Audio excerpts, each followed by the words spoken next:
కృష్ణా జిల్లా పెన్మలూరు నియోజకవర్గంలో కొండ చర్యలు విరిగిపడటంతో 30 గొర్రెలు మృతి చెందాయి. అదేవిధంగా 2 ఇళ్లు పాక్షికంగా దెబ్బతిన్నాయి. సంఘటనా స్థలాన్ని స్థానిక ఎమ్మెల్యే బోడెప్రసాద్ పర్యవేక్షించి బాధితులకు భరోసా కల్పించారు. భారీ వర్షాల కారణంగా నియోజకవర్గంలో ప్రజలు ఇబ్బందులకు గురి కాకుండా సత్వర చర్యలు చేపడుతున్నట్లు తెలిపారు.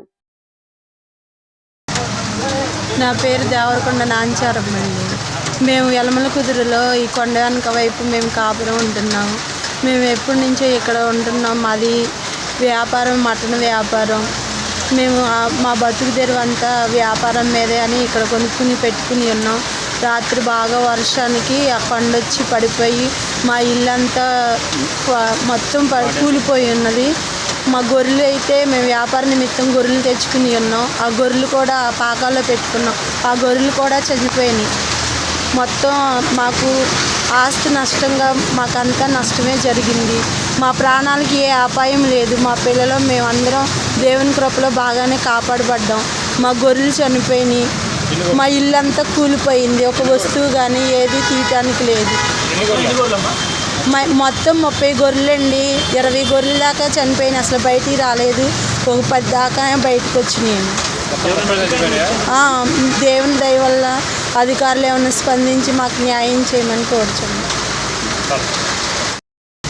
రాష్ట్ర వ్యాప్తంగా కూడా భారీ వర్షాలు కురుస్తూ ఉన్నాయి. ముఖ్యమంత్రి గారు టెలికాన్ఫరెన్స్ తీసుకొని అధికారుల్ని, ప్రజాప్రతినిధుల్ని ఎప్పటికప్పుడు అప్రమత్తం చేసి ప్రజలందరికీ అందుబాటులో ఉండమని చెప్పేసి చెప్పడం జరిగింది. ఈరోజు యనమల కుదురులో కొండ చర్యలు జారిపడి సుమారుగా ఒక 20 గొర్రెలు మృతి చెందడం జరిగింది. అలాగే 2 ఇళ్ళు ధ్వంసం కూడా చెందడం జరిగింది. ఇది ప్రభుత్వం దృష్టికి తీసుకెళ్ళి బాధితులకి ఆర్థిక సహాయం అందే విధంగా కృషి చేస్తాం. అలాగే ఈ పట్టణ ప్రాంతంలో ఇప్పుడు కురుస్తున్న భారీ వర్షాలకి అనుగుణంగా డ్రైనేజీ వ్యవస్థలు లేకపోవడం, లోతట్టు ప్రాంతాలన్నీ కూడా మునకకి గురవుతూ ఉన్నాయి. వాళ్ళందరినీ కూడా హై స్కూల్స్కి, ఎక్కడైతే ప్రభుత్వ బిల్డింగ్స్ ఉన్నాయో అక్కడ అందరికి కూడా తరలిచ్చి వాళ్ళకి భోజన వసతులు కల్పిస్తూ ఉన్నాం.